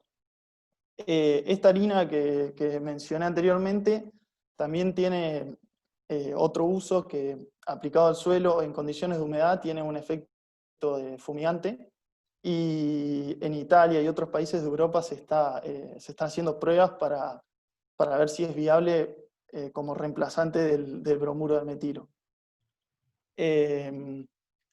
Bueno, en Argentina lo comercializa Nucid y el valor de la tonelada son $350 más o menos. Y bueno, otro dato por ahí de color es que los estudiantes de la FAUA en Buenos Aires están utilizando el cultivo para tratar de afrontar la problemática de contaminación que hay en el riachuelo. Lo que hacen es sembrar el cultivo en macetas con sustrato contaminado, con metales pesados, y una vez que finaliza el cultivo, digamos, se mide la fijación tanto en la parte aérea y en la subterránea, y dicen que si bien está en estudio y no saben cómo se va a comportar a gran escala, dicen que están obteniendo muy buenos resultados. Bueno, los factores que limitan el desarrollo del cultivo son principalmente la presencia de sustancias tóxicas en la semilla como el ácido erúsico, que si bien desde el punto de vista industrial es bueno porque los aceites ricos en ácido erúsico son destinados a la producción de lubricantes, plásticos y biodiesel, desde el punto de vista nutricional no es bueno porque no debe destinarse al consumo humano, ya que genera problemas de salud. Mediante las mejoras genéticas se puede reducir los niveles de ácido erúsico, pero esto hace que aumenten los niveles de, por ejemplo, ácido linolénico, que tiene tendencia a oxidarse en niveles elevados y produce un enranciamiento que entorpece el uso del aceite. Bueno, también en nuestro país no se fabrica biodiesel con aceite de carinata, y también los integrantes de la firma dicen que a futuro estaría bueno hacerlo, y también estaría bueno abrir convenios con otras empresas. Bueno, las mejoras genéticas van a ir dependiendo del destino que se le dé al aceite, ya que van a tender a aumentar o disminuir uno o varios ácidos grasos, dependiendo del uso que se le va a dar. Bueno, las necesidades hidroclimáticas y aptitud agroclimática en Argentina. El cultivo requiere como mínimo 400 milímetros anuales, y como no soporta condiciones de anegamiento, unas lluvias superiores a 700 milímetros van a producir problemas por anoxia. También en su desarrollo prefiere temperaturas bajas, en promedio de 20 grados centígrados, y bueno, a veces sí las heladas hasta el estado de roseta, que soporta hasta menos 4 grados, y una vez que llega al estado de roseta ya llega a menos 15 grados centígrados. El pH óptimo es de 5,5 a 7, soporta cierta salinidad, incluso algo de acidez. Es una especie que es indiferente al fotoperíodo, y bueno, como podemos ver en el mapa, la zona óptima en nuestro país son algunos sectores de La Rioja y Catamarca, y bueno, también hay en Jujuy y Salta hay ciertas zonas que son muy buenas para el cultivo, pero bueno, sacando esos lugares que son los mejores, se puede dar en bastantes sectores del país. Lo que sí, cuanto más frío hace en la zona, digamos, hay que sembrarlo antes para que el cultivo llegue con un buen desarrollo al periodo en el que se van a presentar las heladas. Por ejemplo, sembrar en abril o mayo, para que la floración se produzca en primavera y la maduración y recolección del fruto a finales de noviembre o principios de diciembre.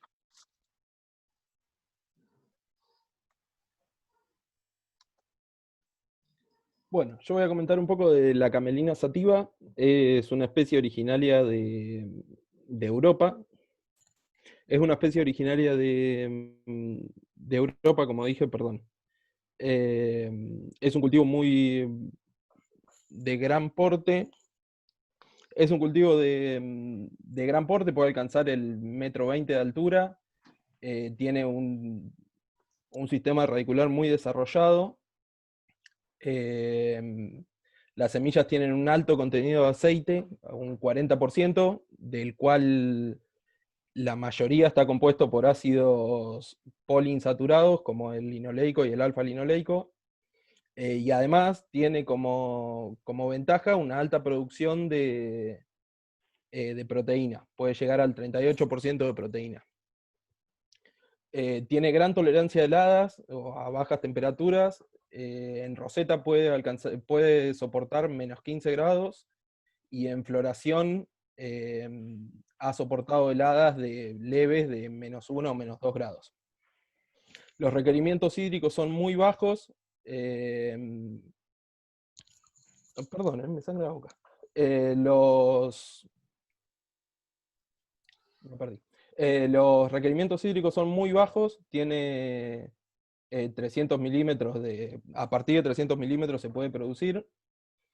Los frutos son indehiscentes, así que no tenemos problemas en cosecha. Y tenemos...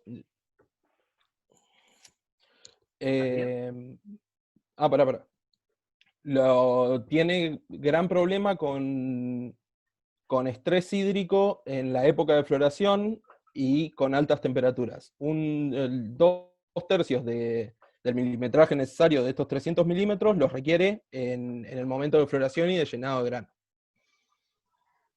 Tiene alta producción de glucosinolatos, que como vamos a ver más adelante, por un lado es beneficioso y por el otro no. Ahora más adelante lo vamos a ver. Ahora sí. La siembra puede ser entre mayo y agosto, va a depender mucho de cuándo tengamos las bajas temperaturas o cuándo arranquen las heladas. Lo ideal es que la semilla germine con 3 a 5 grados en el suelo. Por lo tanto, dependiendo la temperatura, vamos a planificar esta siembra. Es un cultivo de ciclo corto o intermedio, por lo que tenemos un rango de siembra muy alto. La profundidad es de 1 o 2 centímetros, es una semilla muy chica, que si la enterramos mucho tiene problemas. La siembra es de 3 a 7 kilogramos por hectárea, y para lograr 125 a 200 plantas por metro cuadrado. La densidad de siembra, como la distribución, es fundamental para cubrir el lote rápidamente y evitar que las malezas le ganen. Tiene un rápido desarrollo igual, siempre y cuando tengamos temperatura en el suelo, por lo que no suele ser un problema. La maquinaria es exactamente la misma que se usa para colza o para pasturas o para siembra de fina. En cuanto al control de malezas y la fertilización, esta especie tiene una gran ventaja, que es la alelopatía. Esto es, estos glucosinolatos que decíamos hoy generan una toxina que no permite el desarrollo de malezas. Esto se da una vez que el cultivo ya está en roseta, por eso es fundamental que desarrolle rápido. Y como vamos a ver también más adelante en los usos, se trata de producir con la menor cantidad de herbicidas posible, porque esto favorece la venta y el consumo de este tipo de aceite y de harina. La fertilización tiene muy bajos requerimientos. Hay un par de estudios en México más que nada y en España que hablan del consumo de azufre de esta especie, pero no hay nada comprobado, digamos. Hay un par de ensayos, habría que estudiarlo un poco mejor. Se ve muy favorecida con fertilización de nitrógeno en 2 etapas, en siembra y en roseta. Seguimos con la cosecha. La cosecha, la fecha es importantísima, fundamentalmente para poder hacer un cultivo de una soja de segunda, o hasta se ha hecho maíz, porque al ser un cultivo de ciclo corto, lo podemos cosechar a mediados de noviembre, liberando el lote mucho más temprano que cualquier otro cultivo de fina. El fruto, bueno, como dijimos, una silicua indehiscente, por lo que no tenemos problemas de pérdida pre-cosecha. Lo que sí hay que tener en cuenta o verlo muy bien es el estado de la maquinaria, porque al ser un grano muy chico, puede haber muchas pérdidas por cualquier agujerito, cualquier pérdida que tengamos, podemos llegar a tener muchas pérdidas, igual que en la regulación de las arandas. Es fundamental poder regular bien la máquina para no tener pérdidas por cola. La humedad de recepción es de 8% y hay bonificación por 6%. No se recibe mayor al 10%, y bueno, del 8 al 10 se penaliza.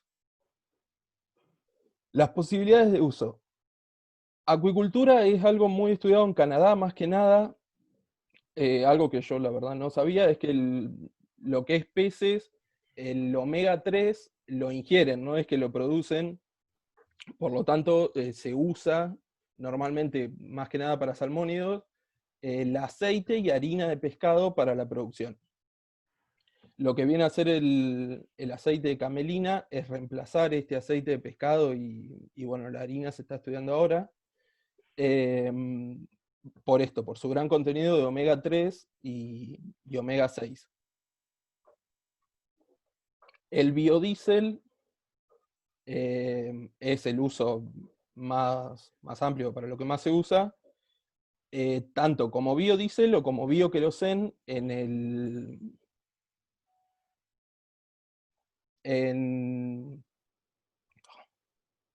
o bioquerosén para combustible de aviones. Esto se utiliza mucho, en Madrid se está usando aproximadamente entre el 25 y el 50% de aceite de camelina para el combustible de avión.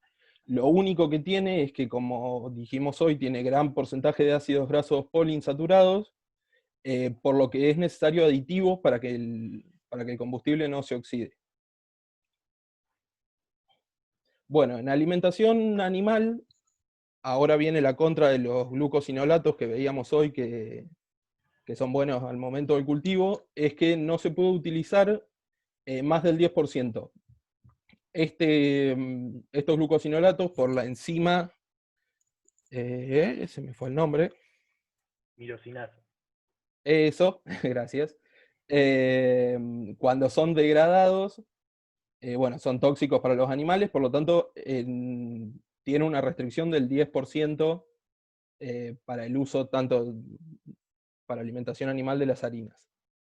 Las harinas, como dijimos hoy, tienen un gran contenido de proteína, un 38%, y además siempre un porcentaje de aceite va con las harinas, por lo tanto también son una muy buena fuente energética. Bueno, como vemos ahí en la imagen, para lo que se utiliza mucho para alimentación de caballos. Cosmetología, por eso les decía hoy que se tratan de usar pocos herbicidas, porque se utiliza como un producto orgánico, además de tener buenas propiedades antioxidantes y nutritivas. Se comercializa o se publicita como un producto orgánico, entonces es muy utilizado para cosmetología. El consumo para consumo humano se está empezando a estudiar, o se está empezando a ver que se puede utilizar más que nada en frío, por bueno, el alto porcentaje de ácidos grasos insaturados no resiste el calor, por lo tanto no se podría usar para fritura o para cocina, pero sí como agregado de omega 3 en vinagres o en condimentos fríos, se está empezando a utilizar. Y las fibras, bueno, la imagen en realidad son fibras de lino, lo que se ve ahí, pero en Francia hay estudios que dicen esto, que por el parecido de esta especie al lino, se podría utilizar como fibras textiles. Del año pasado hay un par de ensayos de Francia que dicen que sería posible. Bueno, las necesidades bioclimáticas en Argentina, o las posibilidades de producir en Argentina, en cuanto a precipitaciones, no tiene problema de anegamiento y tampoco tiene problema de estrés hídrico, mientras que cumpla estos 200 milímetros en época de floración, se puede producir. Así que, como vemos, menos Patagonia y Cuyo, después se podría producir en todo el país. El lugar óptimo de producción es el verde oscuro y el verde más clarito. Está dado más que nada por temperatura, no tanto por lluvia. Bueno, y como dijimos hoy, es muy susceptible a altas temperaturas en floración. Y acá, no, perdón, voy a aclarar que no lo pusimos en el trabajo porque lo leí en una nota en Clarín y una nota en Infocampo. No me pareció una base como para ponerlo en el trabajo, pero se está produciendo en Pigüé, se está haciendo producción de esto, y Omega Grinds, una empresa estadounidense con inversiones argentinas, ya les digo, yo no lo había leído en ningún lado, no lo quise poner en el trabajo por las dudas, pero supuestamente hay una planta de procesamiento de aceite en Pigüé, con posibilidad de procesar algo de 5 toneladas, creo que hablaba por año. Es más como consulta capaz que como dato, porque no lo había escuchado en ningún lado. Y bueno, actualmente se está produciendo en Entre Ríos, pero bajo contrato y en muy pocas hectáreas. Hay algo de 800 o 1000 hectáreas de producción, pero bajo contrato no es 1 o 2 productores. Ahora sí. Muchas gracias. Bueno.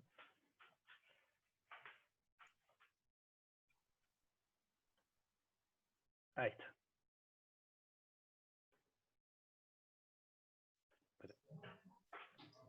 Bueno, muy bien, chicos. La verdad que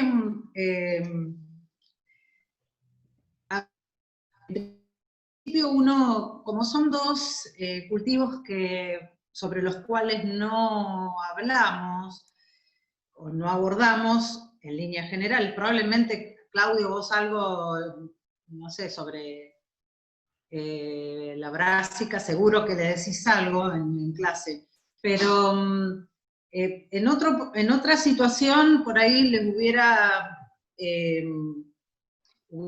hecho algún comentario respecto de la inclusión de mucha información agronómica, teniendo en cuenta que la materia, digamos, la mirada que tenemos en tecnología está más orientada a todo lo que es, en lo que es calidad y manejo post cosecha, pero en este caso me pareció muy oportuno que hagan mención a los aspectos más importantes de estas dos especies, teniendo en cuenta que precisamente no son nosotros no las abordamos en producción, así que algo que por ahí hubiera sido una crítica, en este caso creo que estuvo bien hacer mención a esas dos cuestiones. A mí me gustó el abordaje que hicieron, y no sé si Claudio, Ale, tienen algún comentario respecto de temas puntuales. Sí, a mí también me gustó la presentación, mucha información también, bien completa, quizás hasta un poco más que en el texto. Después me acordé de otra cosa. Bueno. ¿Puedo decirlo? Sí, dale. Matías, me hizo, o sea, esa mención que hiciste de la no inclusión de información que habías encontrado en Infocampo, ojo, porque, digamos, está bueno hacer una exploración general de la fuente. El problema es cuando en un trabajo uno se limita a este tipo de fuentes como, no sé, más informales, pero no te abstengas de incluirlas, siempre y cuando esté balanceado con otro tipo de información, ¿sí? Porque esas, uno cuando busca información de actualidad, quizás lo mejor sea recurrir a un diario, ¿no? El suplemento. Claro, yo por eso, porque es un Campo artículo de Clarín, yo lo miro es bastante. un artículo del 2016, después no encontré más nada, no tenían dónde apoyarlo. Está bien. Bueno, con respecto pero bueno, a esto... no lo descartes. Bien. Es válido. Nada más, eso quería. Sí, Claudio. Con respecto a eso, más allá del artículo periodístico, nosotros nos contactó una exalumna, Luján Ceja, que quizás algunos la conocen, que justamente iba a trabajar en el tema ahí mismo en la zona de Pigüé. Después, bueno, por problemas personales o de, digamos, de la relación laboral no se concretó, pero nos había pedido incluso información y todo porque estaba por relacionarse con esta empresa que mencionas vos. Así que sí, en esa zona no sabemos después cómo se siguió. En el caso de, pero era algo más bien chico. En el caso de Carinata, ahí sí parece entre las dos la que puede tener mayor crecimiento, no sé si 1 millón de hectáreas, como pusieron, como dice la empresa, ¿va? Claro, eso también lo saqué de un reportaje que le hacían a una integrante ahí de NUCID, y bueno, o sea, también me olvidé de decir eso, cuando Matías habló, me acordé que la marca está como totalmente promocionando al cultivo para tratar de aumentar las hectáreas cultivadas, pero bueno, no sé si 1 millón de hectáreas... De hecho, es una empresa que cuando ustedes miran la página de NUCID, ellos están muy orientados a todos los que son cultivos no tradicionales, ¿sí? Por lo tanto, no sorprende que, por supuesto, promocionen el cultivo, ¿no? Nada, que es fantástico, pero bueno, miren la página a los demás, porque seguro que ustedes ya la vieron, pero bueno, hacen girasol confitero, hacen algo creo que también de maíz pisingallo, es la Biblia y el calefón, hacen un poquito de todo. NUCID, no sé si habrá alguna otra empresa, pero a mí ya me había llamado la atención lo diversificado que están. Bueno, nada, sí, eso quería. No, pero si ya tenían como perspectiva para este año, dijeron 30.000 hectáreas, entre 20.000, o sea, ya supuestamente este año se iba a hacer más de Carinata que de colza. Claro. No sé, va a haber que ver al final del año, igual justo este año fue bastante particular. Nosotros tuvimos contacto con la empresa el año pasado, a través de Soledad, justamente por una duda que les surgió a ellos. Y no sé si ustedes por ahí, ¿cuál podría ser el riesgo del cultivo de Carinata para otro cultivo, para el cultivo de colza? Y con otra brassicacia la cruza. La Más cruza. que nada acá yo había leído en Dorrego y toda esta zona, a eso, como están más volcados a la colza, no estaban cultivando esta especie. ¿Y en qué podría afectar la cruza, digamos? ¿En qué parte de la calidad de la colza? En el aceite. Claro, justamente en el porcentaje de ácidos grasos del aceite. Exacto. En este caso, como era un ensayo chiquito, y justo sembraron. Estaba haciendo un productor un ensayo de la Carinata de NUCID, y justo también sembraba colza. Comercial, nada que ver. Pero estaban lote a lote. O sea, pero como la partecita de Carinata era muy chiquita, y la colza era un lote muy grande, de tipo comercial, creo que eran más de 50 hectáreas, se tomaron muestras para analizar si podría haber un aumento que superara los límites comerciales de Erúsico en colza, y no sé, o sea, bien cerca, al lado del alambrado, obviamente sí, pero a medida que te alejabas eso se diluía muchísimo, y luego toda la cosecha del lote de colza, al mezclarse todo, no hubo ningún problema. Ahora, si se hiciera mucha Carinata, cerca de colza, ahí habría que tener más cuidado. Si bien la colza es autocompatible. Y la Carinata también. Pero bueno, hay una tasa de cruzamiento. Pero no, muy bien. Digo, de los dos me parece que es el que a futuro pareciera tener más perspectiva. Además porque es más fácil, creo. Es mucho más parecido a la colza. El manejo casi idéntico que la Carinata, que por ahí parece más delicada, incluso la planta. Pero bueno, es interesante el tema de los aviones, lo que dijeron de la contaminación. Yo sabía que las crucíferas en general se usan para detoxificar suelos contaminados con metales pesados, pero no sabía que en la uva estaban usando carinata, así que eso es interesante para revisar. Y después creo que les iba a preguntar si tenían, pero después me lo pueden pasar por mail, o si está ahí me indican cuál es de las de abajo, la cita donde hablaban del mejoramiento de carinata. Ustedes mencionaban que se habían obtenido algunas variedades de bajo rúsico, pero que el problema era que aumentaba el linolénico, creo. Sí, eso, la primera creo que es... ¿La primera cita? Sí, uno de los artículos que nos habías pasado. Si querés te lo mando. Sí, por sí. mail. No, si se los pasé yo lo tendría Sí, que sí, releer. El de la que dice la mostaza etíope como cultivo energético en Argentina. Debe ser esa. Claro, ese sí. Ah, bueno, bien.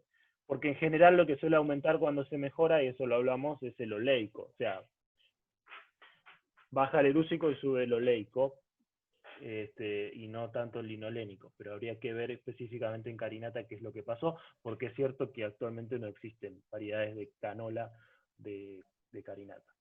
Que es interesante porque es muy tolerante a la sequía. El trabajo, muy bien, ya les dije, mejor, me pareció un poquito mejor el oral, el escrito ahí como detalle, que después si no Cristian se los iba a mencionar, pero se los digo yo, no le metieron una cursiva en todo el texto a los nombres científicos, ni una. No, sí, pero... me di cuenta antes de la presentación y para la presentación llegamos, pero el trabajo ya no. Pero bueno, como dijo Cristian, es un detalle... Yo, si les parece, teniendo en cuenta que ya casi es la 1, querría darle un pequeño espacio a Cristian para que le hagas, Cristian... Ay, se cortó. Sí, se cortó. Qué justo. Justo que te iba a dar una actividad, se cortó. Supongo que quería que des la devolución. Cristian miró la parte... Sí, con respecto al formato, a la estructura de los trabajos. Sí, primero que me gustó mucho el trabajo en particular. Me pareció muy interesante el cultivo de carinata.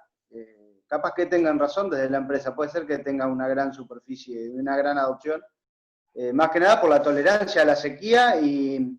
No sé, no comentaron nada, pero algo había sentido en algún momento, y no sé, vos, Claudio, me vas a poder desasnar.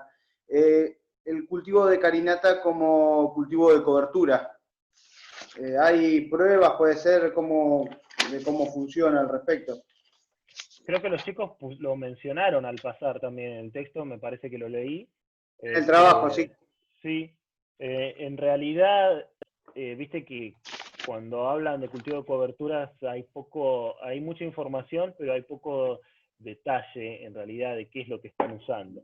Y a veces dicen Nabor y Raphanus, por ejemplo, a veces dicen Brassica y no sabes qué es, probablemente es colza. Claro.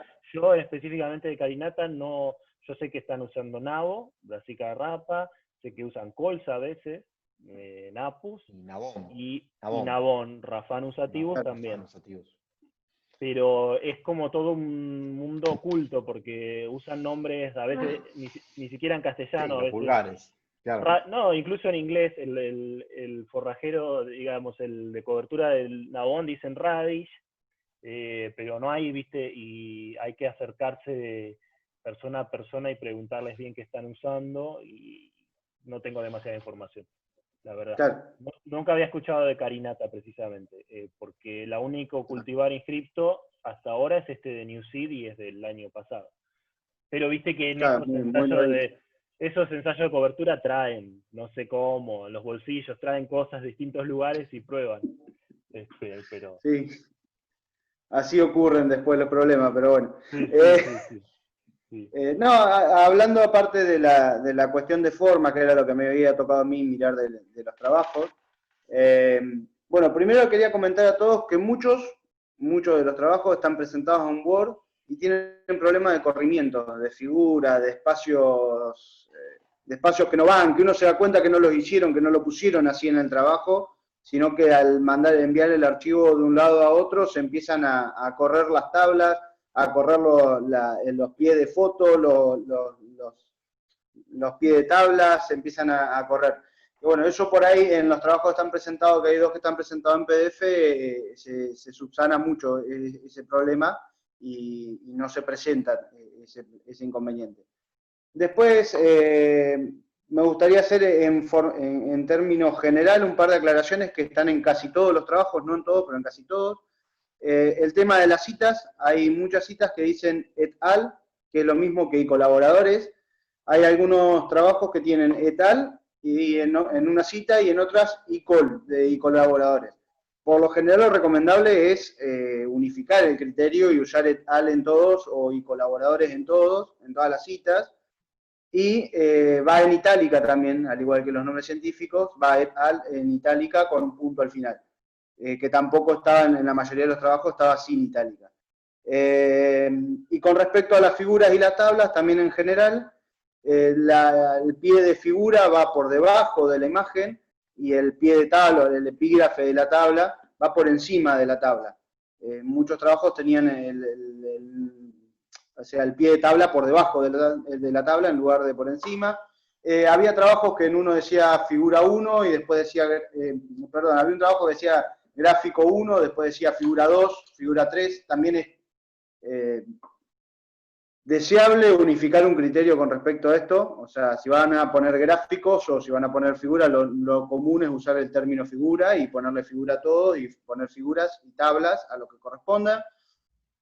Había algunas tablas que le faltaban los pies de tabla por encima de la tabla, faltaba ponerle tabla 1 o tabla 2 y la descripción de lo que decía, y después en algunos trabajos, que para ser justo con los chicos de micotoxinas les nombré, y ahora también a los chicos de la Comisión 5 que hicieron de Brassica carinata y Camelina sativa, que tienen, que es un error simple de apuro, pero aparte de todas las nombres científicos sin itálica, como decía Claudio, tienen muchos errores de ortografía, de salto, de falta de una letra o falta de un acento, que también es de una leidita más, no es que no lo sepan cómo escribirlo o cómo hacerlo, sino una miradita y un ordenamiento. Y ahora voy a mirar a ver si hay algo más puntual de algún trabajo que me esté saltando, pero creo que los problemas en sí, los trabajos me gustaron mucho, leerlos y están lindos armados, están muy lindos armados, y los problemas en sí son muy similares en todos. Los más recurrentes es la falta de itálica en las citas de los et al, y las figuras que están puestas, o sea, los pies de tabla que están puestos por debajo y deben ir por encima. Después, en el primer trabajo de la Comisión 8, hay algunos términos que no sé, o sea, no están mal, pero se nota que son copiados de literatura de otros países, como por ejemplo hablan de malas hierbas. Es preferible cambiar esa terminología cuando uno está escribiendo un trabajo y poner malezas, por ejemplo, acá en Argentina, porque no, o sea, no queda tan lindo a la lectura. O sea, mi consejo es modificar la terminología y usar la terminología del lugar donde uno está realizando el trabajo y de acuerdo al público que va destinado, en lugar de mantener una terminología de un manual o de un artículo que leímos de otro lado. Bueno, tenía muchos problemas también en el trabajo de residuos de agroquímicos con respecto al ordenamiento de tablas y de los espaciados, pero eso es propio de todos los trabajos que presentaron en el Word. Y después, en la página 5, en el trabajo de residuos de agroquímicos, tienen una cita, entre comillas, están citando un texto, y en esa cita que está entre comillas, no figura la cita, o sea, está citado un texto, pero no citan de dónde lo tomaron, de dónde lo sacaron. Y eso también son detalles mínimos a lo que hacen el trabajo.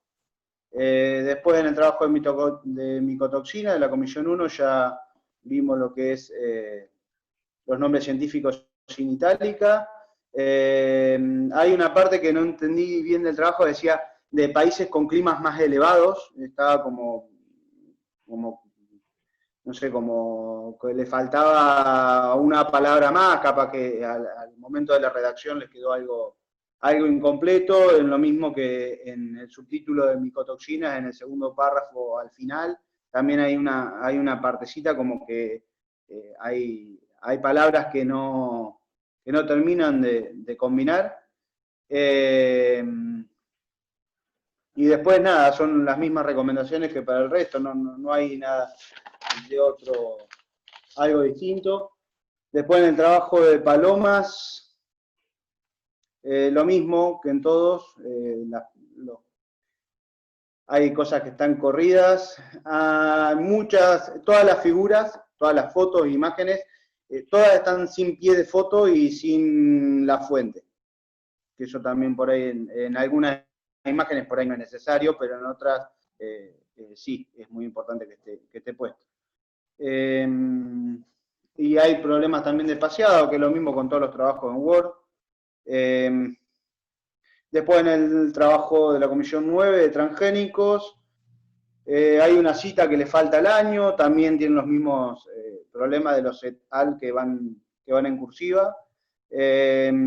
Algún nombre científico también que le falta poner en itálica, pero tampoco es lo mismo que para todos. Después en la página 14 hay un párrafo que falta una palabra también, algún problema así simple, pero nada de otro mundo. Y en el trabajo de Brassica Carinata de la Comisión 5 ya lo estuvimos charlando recién, algún error de ortografía, faltas de acento, falta de alguna letra, y las itálicas en los nombres científicos. Y también tenían algunos problemas en la bibliografía. Al final en las citas tenían algunas citas que no estaban en el mismo formato que todo el resto, que tenían que adecuarla para que quede todo en el mismo formato, pero nada más, nada, o sea, como dijimos al principio, nada de todo esto son errores graves, son simplemente cuestiones de forma que hacen a la hora de que tengan que presentar un trabajo en un público más formal, digamos, tener un poco más de cuidado, nada más. Bueno. Calculo que era eso, Pelu, lo que quería. Después, no, se quedó sin internet.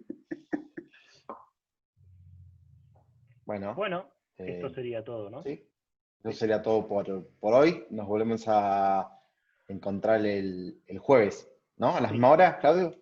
Sí. Estuvieron muy bien las cinco presentaciones. Muy lindas las presentaciones. Es más, pensábamos que íbamos a terminar 12 y algo, pero no es que no le tuviéramos fe, pero hablaron bien, muy bien. Sí, estuvieron todas muy lindas, la verdad que está bueno escucharlos a ustedes, nosotros siempre somos lo que hablamos, y está bueno escucharlos, y realmente muy lindos los trabajos todos, así que bueno, los felicitamos. Y bueno, nos estamos viendo, no sé si tienen algún comentario, si no nos vemos el jueves. Y lo mismo, la idea es igual, traten de asistir la máxima cantidad que puedan para escuchar a sus compañeros y poder hacer aportes si quieren. Listo. Bueno, nos vemos el jueves. Adiós. Adiós, nos vemos. Chao, gracias. Nos vemos. Chao.